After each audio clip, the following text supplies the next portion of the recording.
প্রিয় উপস্থিতিবৃন্দ, আমার কথা বলার মূল লক্ষ্য বা উদ্দেশ্যই হলো যে আমরা যদি দেশের ভাগ্যের পরিবর্তন করতে চাই তাহলে অবশ্যই আমাদেরকে গণতান্ত্রিক প্রক্রিয়ার কাজ শুরু করতে হবে। যত দ্রুত আমরা গণতান্ত্রিক প্রক্রিয়ার মাধ্যমে একটি নির্বাচিত সরকারের হাতে দায়িত্ব দিতে পারবো, তত দ্রুত আমরা দেশকে আরো ধ্বংস হয়ে যাওয়া থেকে রক্ষা করতে সক্ষম হব। এখন কিছু কিছু লোক বলেন যে নির্বাচন হলেই কি সব সমস্যার সমাধান হয়ে যাবে। নির্বাচন হলেই সব সমস্যার সমাধান যে হয়ে যাবে আমরা তা বলছি না, কিন্তু নির্বাচন হলে যেটি হবে সেটি হচ্ছে জনগণের কাছে জবাব দিতে তারা বাধ্য থাকবে। তার ফলে এই যে সব সমস্যা যেগুলা বলছে সমস্যা কিছু কিছু মানুষ, সেই সমস্যাগুলোর সমাধানের পথ গিট্টু জট আস্তে আস্তে আস্তে খোলা ধরবে।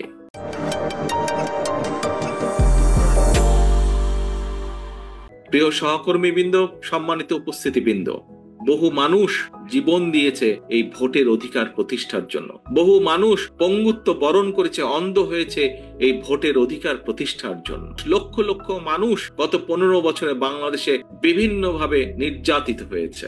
সারা বিশ্বে এই অধিকারটা নিয়ে মানুষ সোচ্চার থাকে, কারণ জানে আপনার দুঃখ কষ্ট সমস্যা সবকিছু তুলে ধরার, সবকিছু সমাধান করার পর্যায়ক্রমিকভাবে ধীরে ধীরে এটিই একমাত্র উপায়। সংস্কারের প্রস্তাব বিএনপি দেশের কাছে, দেশের মানুষের কাছে সবচাইতে আগে উপস্থাপন করেছে। ভিশন 2030 দেওয়ার মাধ্যমে দেশনেত্রী খালেদা জিয়া 2016 সালে এটা দিয়েছেন, এবং তারপরে এটিকে আবার পর্যালোচনা করে দেশের পরিবর্তিত পরিস্থিতির সাথে সামঞ্জস্যপূর্ণ করে আমরা 2.5 বছর আগে 31 দফা আবার উপস্থাপন করেছি।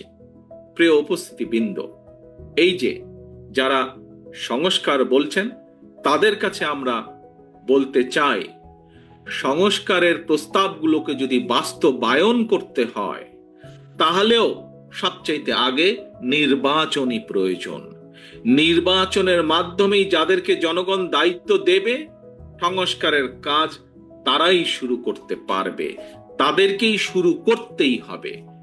কিন্তু যদি সংস্কার করে আমরা এই আলোচনা দীর্ঘ থেকে দীর্ঘায়িত করতে থাকি, দীর্ঘতর করতে থাকি, তাহলে কিন্তু স্বৈরাচার, যেই স্বৈরাচারকে বাংলাদেশের মানুষ, সকল মানুষ, দল মত নির্বিশেষে, শ্রেণী পেশা নির্বিশেষে সকল মানুষ একত্রিত হয়ে এই দেশ থেকে বিতাড়িত করে দিয়েছে, যদি নির্বাচন প্রক্রিয়া দেরি হয়, যদি সংস্কার আলাপ আলোচনা দীর্ঘায়িত হয়, তাহলে সেই স্বৈরাচার সুযোগ পেয়ে যাবে আবার দেশের মানুষের কাঁধে চেপে বসার।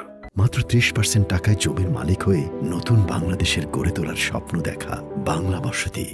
কাজেই যে সকল বিজ্ঞ ব্যক্তিবর্গ, সমাজের সম্মানিত ব্যক্তিবর্গ যারা সংস্কারের কথা বলছেন, রাজনৈতিক দলের অবস্থান থেকে আপনাদের কাছে আহ্বান জানিয়ে বলতে চাই, সংস্কার বক্তব্য রেখে দয়া করে এই আলাপ দীর্ঘায়িত করবেন না। কারণ আপনারা আলাপ যত দীর্ঘায়িত করবেন দেশ তত বেশি সংকটের মুখে পড়বে। আপনারা সংস্কার আলাপ যত দীর্ঘায়িত করবেন দেশে তত ষড়যন্ত্রকারীরা ষড়যন্ত্র করার সুযোগ পাবে। সংস্কারকে যত দ্রুত বাস্তবায়ন করা যাবে দেশকে, দেশের মানুষকে তত দ্রুত আমরা বিপদ থেকে রক্ষা করতে পারবো।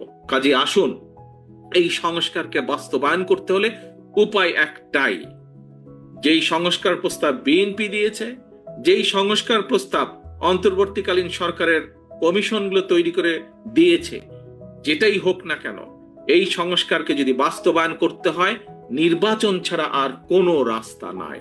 একটি পথ, নির্বাচন, জনগণের নির্বাচন এবং জনগণের নির্বাচন।